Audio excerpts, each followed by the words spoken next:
Bonjour et bienvenue à tous dans la formation d'analyse du trafic réseau. Cette formation a pour but de mieux comprendre et contrôler les flux de données sur un réseau pour mieux le sécuriser. Cette formation vise les personnes qui font dans l'audit et conformité, des pentesters ou bien des administrateurs réseau, même des personnes qui visent une reconversion professionnelle.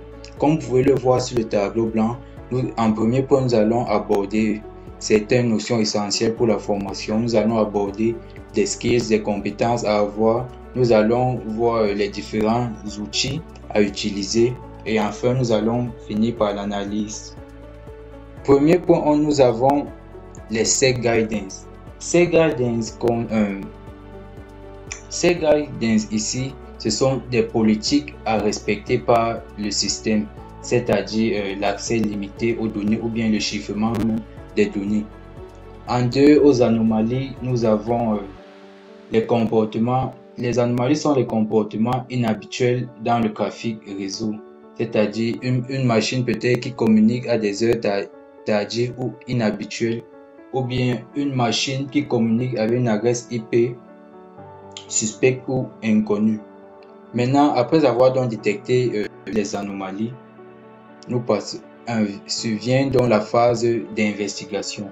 La phase d'investigation consiste en l'analyse des journaux système pour faire la corrélation entre les différentes anomalies. Donc, pour faire simple, la phase d'investigation consiste à remonter aux sources des anomalies. En deux, j'ai voulu faire un petit réseau pour montrer comment les logs sont récupérés dans le réseau. C'est simple. Pour récupérer les logs dans un réseau, on place ce qu'on appelle les IDS, Intrusion Detection System, qui va donc collecter. Les IDS permettent de surveiller donc le trafic réseau, qu'il soit entrant ou sortant. l'IDS sera donc connecté à un système comme Splunk, qui permet d'analyser les logs. Comme Splunk qui permet d'analyser donc les logs.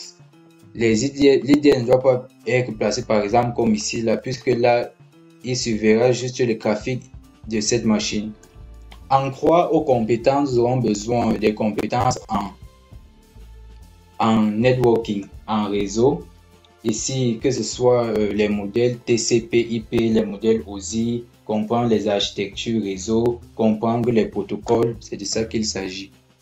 En deux, nous aurons besoin des compétences Linux, connaître les commandes basiques des lignes de commande du terminal Linux. Ici, on va utiliser précisément Kali Linux, puisque c'est là qu'on utilisera donc les outils comme Wireshark et TCP/Dump.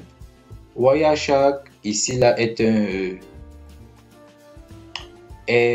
un outil avec une interface graphique, contrairement donc à TCP/Dump qui, lui, est purement en ligne de commande. La dernière phase, la phase d'analyse, ou bien la phase qu'en général on appelle le cycle d'analyse. Pour le cinquième point, nous avons la première phase du cycle, l'ingestion. L'ingestion consiste à collecter les données du réseau. En deuxième point, nous avons le filtrage qui consiste à nettoyer et cibler les données utiles. Le troisième point, nous avons l'analyse. L'analyse qui consiste à étudier les paquets, à étudier les flux et à étudier les anomalies. Donc, l'analyse consiste à étudier les données filtrées précédemment. Cinquième point, nous avons la détection et la résolution des problèmes ou bien la fixation des problèmes. Cette phase consiste donc à identifier les problèmes et à les corriger. Ce qu'on peut appeler la cinquième étape consiste juste à répéter le cycle de manière quotidienne. Merci d'avoir suivi la vidéo et à la prochaine.